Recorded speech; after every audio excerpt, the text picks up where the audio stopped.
আল্লাহ রাসূল বলেন সত্য কথা কল্যাণ এনে দেয় আর মিথ্যা পাপাচারিতে বিলুপ্ত করে দেয়।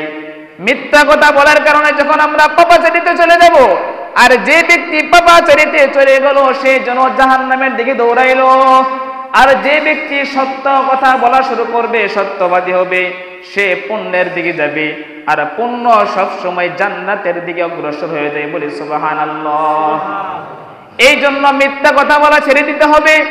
মিথ্যা গুনাহটাকে যদি আমি আপনি ছেড়ে দিতে পারি, তাহলে এই ওসিলা করে দেখবেন আর অনেক বড় বড় গুনাহ আল্লাহ তাআলা আমার আপনার জীবন থেকে ছেড়ে দেওয়ার জন্য ব্যবস্থা করে দিবেন। বলি সুবহানাল্লাহ। এসো কোরআনের আঙিনা, এসো শান্তির মোহনা, এসো কোরআনের আঙিনা। আমাদের ইমাম হযরত আবু হানিফা রাহমাতুল্লাহি আলাইহি, তার আরেকটা নাম আছে নুমান ইবনে সাবিত। নাম কি বলেন? নুমান ইবনে আবু হানিফা রাহমাতুল্লাহি আলাইহির আরেকটা নাম হলো নুমান ইবনে সাবিত। হযরত ইমাম আবু হানিফা রাহমাতুল্লাহি আলাইহির জামানায় একজন ব্যক্তি তার কাছে আসছে। একজন পাপিষ্ঠ ব্যক্তি তার কাছে এসে বলতেছে, ইমাম সাহেব আপনার হাত দেন আমার কাছে। ইমাম সাহেবের কাছে পাপিষ্ঠ ব্যক্তি হাত দ্বারা মুসাফা করলেন। ওই মুহূর্তে ইমাম আবু হানিফা রাহমাতুল্লাহ আলাইহি তার ছাত্রদেরকে দরস দিতেছিল, ক্লাসে ছিল। এমন একটা পাপিষ্ঠ ব্যক্তি আসছে, যদি মুসাফার জন্য হাত বাড়ায় তারপরও বিপদ, আর যদি হাত না বাড়ায় তারপরও বিপদ। এখন আবু হানিফা রাহমাতুল্লাহ আলাইহি ভাবতেছে, আমি যদি এই পাপিষ্ঠ ব্যক্তির সাথে হাত না বাড়াই, মুসাফা না করি, তাহলে তো সে আমাকে হিংসুক ভাববে, সে তো দিন থেকে আরো দূরে চলে যাবে। আবারও ভাবতেছে, এমন একজন ব্যক্তি, নিকৃষ্ট ব্যক্তি, তার সাথে যদি আমি হাত বাড়িয়ে ফেলি, তাহলে দেখা যায় সে অনেক সময় আমার এই মুসাফার ওসিলা করে সে আমার নাম বিক্রি করে অনেক সময় অনেক কিছু চালিয়ে যাবে। আমাদের দেশের মধ্যে দেখবেন নেতা সাহেবের সাথে একটা ছবি যদি কেউ তুলতে পারে, এই ছবি দেখায়া দেখায়া হাজারো লক্ষ কোটি চাঁদাবাজি করে তার জন্য সহজ হয়ে যায়। কথা বলেন ঠিক কিনা? নেতা সাহেবের সাথে একটা ছবি উঠাইছে, মানে এইটা দ্বারা দেখা যায় বিভিন্ন জায়গায় যায় বলে, এই চাঁদা দিবি কিনা বল। এই যে দেখ আমি নেতার কত কাছের মানুষ, কি হবে দেখবে ওই একটা ছবি দেখাবে, ছবি দেখার মাধ্যমে সে কাছের মানুষ বোঝে, চাঁদা আদায় করা তার জন্য সহজ করে ফেলে।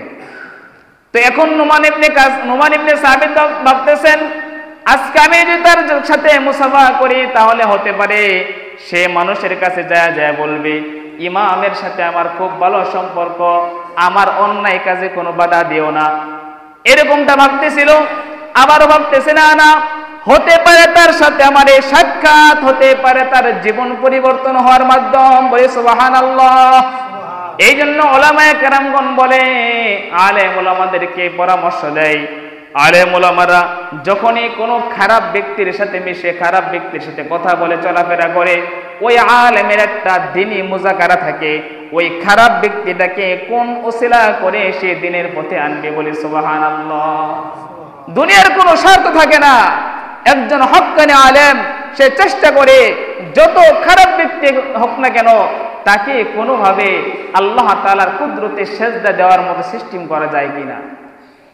ইমাম আবু হানিফা রাহমাতুল্লাহ আলাইহি এক পর্যায়ে মনকে স্থির করে মুসাফা করলেন। পাপিষ্ঠ ব্যক্তি বলতেছে, ইমাম সাহেব আমি আপনার বন্ধু হইতে চাই। কে বলতেছে বলেন? পাপিষ্ঠ ব্যক্তি বলতেছে ইমাম সাহেবকে, ও ইমাম আবু হানিফা আমি আপনার বন্ধু হইতে চাই। ইমাম আবু হানিফা রাহমাতুল্লাহ আলাইহি বলতেছেন, তুমি আমার বন্ধু হবে, তবে বন্ধুত্ব রক্ষা করার জন্য কিছু শর্ত থাকবে, তুমি কি সেই শর্ত পালন করতে পারবা কিনা? ওই লোকটা এত পাপী ছিল, তার জিন্দেগির মধ্যে এমন কোনো পাপ কাজ নাই যে করে নাই, এমন কোনো পাপ কাজ নাই যে করে নাই, সে নিজেই স্বীকার দিচ্ছে। ইমাম আবু হানিফা রাহমাতুল্লাহ আলাইহি বলতেছেন, তোমার জিন্দেগি থেকে সমস্ত পাপ কাজগুলো আগে ছেড়ে দিতে হবে, তাহলে যদি আমার সাথে তুমি বন্ধুত্ব করো, তাহলে তোমার বন্ধুত্ব গ্রহণ করব। ওই পাপিষ্ঠ ব্যক্তি বলতেছিল, ইমাম সাহেব আমার জিন্দেগিতে এমন এমন কিছু পাপ আছে, যেই পাপগুলোর ওসিলা করে আমার সংসার চালাইতে হয়, আমি নিজে চলি, আমার নিজের হালত নিজেকে সুস্থ করার জন্য আমার পাপ কাজের মধ্যে লিপ্ত হইতে হয়। এটা কে বলতেছে বলেন? পাপিষ্ঠ ব্যক্তি। ইমাম আবু হানিফা রাহমাতুল্লাহ আলাইহি বলতেছেন, হে যুবক, তুমি যতই পাপ করো না কেন, তবে যেহেতু বন্ধুর দাবি করেছো, আমার সাথে যদি বন্ধুত্ব করতে চাও, রক্ষা করতে চাও, তোমার জিন্দেগি থেকে যেই কাজটা, যে পাপ কাজটা তোমার কাছে সহজ মনে হয়, ওই পাপ কাজটা ছেড়ে দাও, এরপরে আমার সাথে বন্ধুত্ব করতে পারো। ইমাম আবু হানিফা রাহমাতুল্লাহ আলাইহির জবানে এই কথা শোনার পরে পাপিষ্ঠ ব্যক্তি ভাবতেছে, আমার জিন্দেগি থেকে যদি আমি চুরি করা বাদ দিয়ে দেই, তাহলে তো আমার সংসারে চাল থাকবে না, সংসারে তরকারি থাকবে না, ছেলে মেয়েদের দেখাশোনা হবে না। আমি যদি একদিন চুরি না করি, তারপরের দিনই তো খাবার থাকে না। এরকম হালত মনে করে করে সে ভাবতেছে, না না, চুরি করা ছেড়ে দেবে না। আবার ভাবতেছে, আমি যদি মদ পান করা ছেড়ে দেই, তাহলে তো নিজেকে সুস্থ রাখতে পারবো না। যদিও মদ পান করা একটা বদ অভ্যাস, কিন্তু যারা রেগুলার মদ পান করে, একদিন যদি মদ পান করতে না পারে, ওই দিনটাকে তারা নিজেকে অসুস্থ মনে করে। কথা বলেন ঠিক কিনা? ঠিক করবেন কেমন? আপনার থেকে মদ খান নাই কোনো সময়, তো যতটুকু শুনছি এমন হয় আর কি। তো একজন ব্যক্তি যদি কোনো খারাপ কাজে লিপ্ত থাকে, ওই কাজটা যদি না করে, তাহলে তার কাছে অস্বস্তি লাগে, খারাপ লাগে। মনে করুন আপনার বিড়ি খেয়ে অভ্যাস, যদি বলা হয় ভাই আজকে সারাদিনে আপনি বিড়ি খাওয়া বন্ধ করে দেন, হুজুর 3 বেলা ভাত খাওয়া বন্ধ করে দেবো, সমস্যা না, তবে বিড়ি খাওয়া বন্ধ করা যাবে না। কেননা এটা আমার আপনার কাছে বিরক্তকর, কিন্তু যে ব্যক্তি খায় সে জানে 1 লিটার দুধ খাইলে যে ভিটামিনের কাজ না করে, একটা বিড়ি খেলে আসছে বড় ভিটামিনের কাজ করে, যার কারণে তার কাছে খুব প্রিয় হয়ে যায়। একদিন বাদ দিলে পরে মনে হয় অস্থির লাগা শুরু হয়ে যায়। তো পাপিষ্ঠ ব্যক্তি ভাবতেছিল, আমি যদি মদ পান করা ছেড়ে দেই, তাহলে তো আমি নিজেকে ঠিক রাখতে পারবো না। এমন কথা ভেবে না না, এই বিষয় নিয়ে ওয়াদা করা যাবে না। আবার ভাবতেছে, আচ্ছা ঠিক আছে, আমি তো প্রতি রাত্রে জিনার কাজ করি, জিনার কাজ না হয় ছেড়ে দিলাম। আবার ওভাবে শয়তানে ধোঁকা দেয়, না না, আমার তো জিনা করা এটা অভ্যস্ত হয়ে গেছে। গুনার কাজ করা যখন কোনো বান্দার অভ্যস্ত হয়ে যায় মুসলমান, তখন সহজে ওই গুনাহ থেকে রক্ষা পাওয়া যায় না। এই জন্য গুনাহ থেকে দূরে থাকা চাই। ওই ব্যক্তি ভাবতেছিল, না না, এটাও করা যাবে না। এরকম অনেক বড় বড় আর অনেক বড় বড় পাপের লিস্ট তার হাতে। হঠাৎ করে নজরে আসলো তার, আমি তো মিথ্যা কথাও বলি, একদিন যদি মিথ্যা কথা না বলি, তাহলে তো কোনো সমস্যা দেখা দিচ্ছে না। এটা তো জবান থেকে বের হওয়া একটা কথা, মিথ্যা কথা না বললেই বা কি হবে।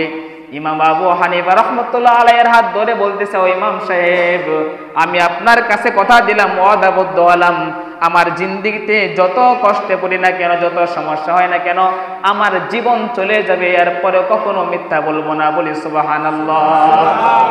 ইমাম আবু হানিফা রাহমাতুল্লাহ বলতেছেন, আচ্ছা ঠিক আছে, তোমার বন্ধুত্ব গ্রহণ করলাম, তবে সাবধান, মনে রাখতে হবে, তুমি কিন্তু আমার কাছে ওয়াদাবদ্ধ হয়েছে, মিথ্যা বলবা না।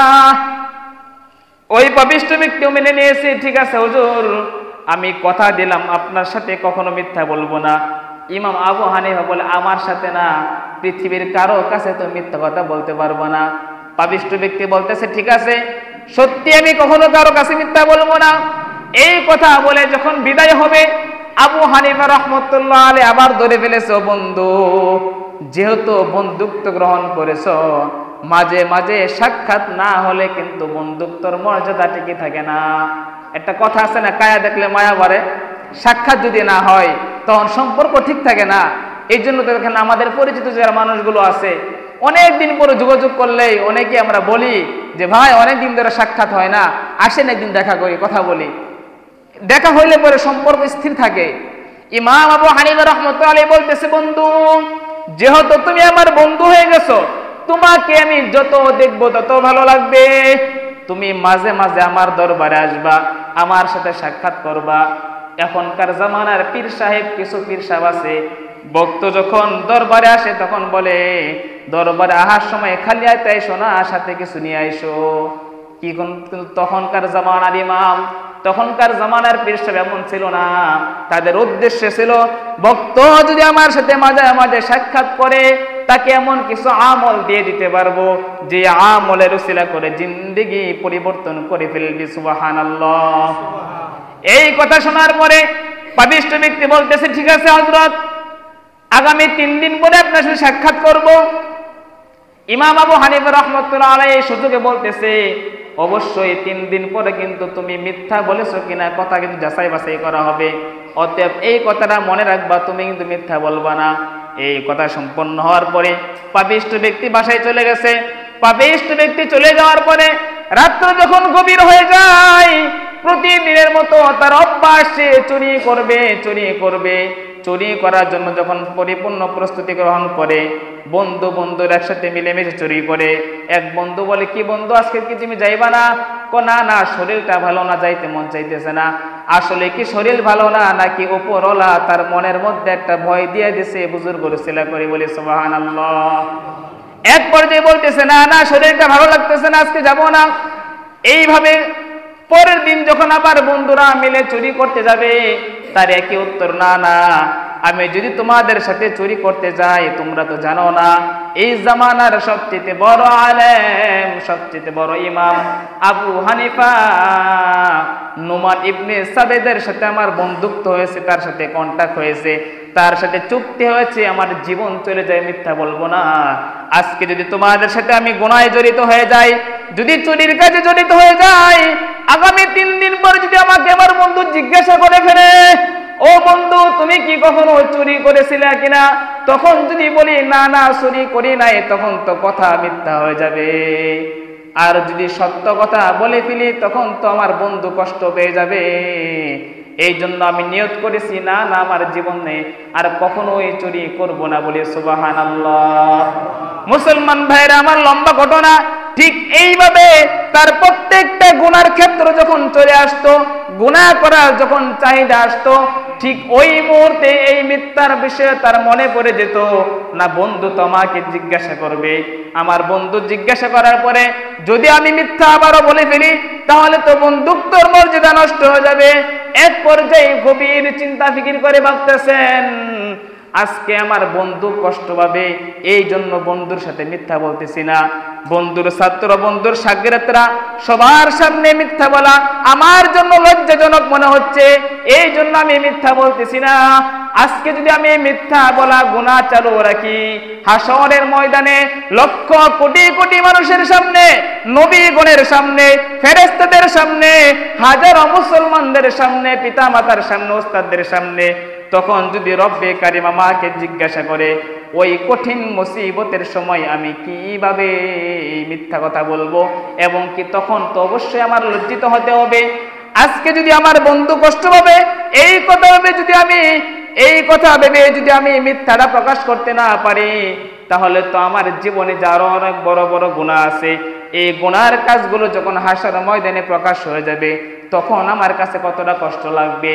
এই ধারণা করে কিতাবে আসছে, ওই পাপিষ্ঠ ব্যক্তিটা এক পর্যায়ে আল্লাহ পাক রব্বুল আলামিন তাকে এমন ভাবে হেদায়েত দিয়েছেন, ওই জামানার একজন বড় আলেমে পরিণত হয়েছে, বলি সুবহানাল্লাহ। এই জন্য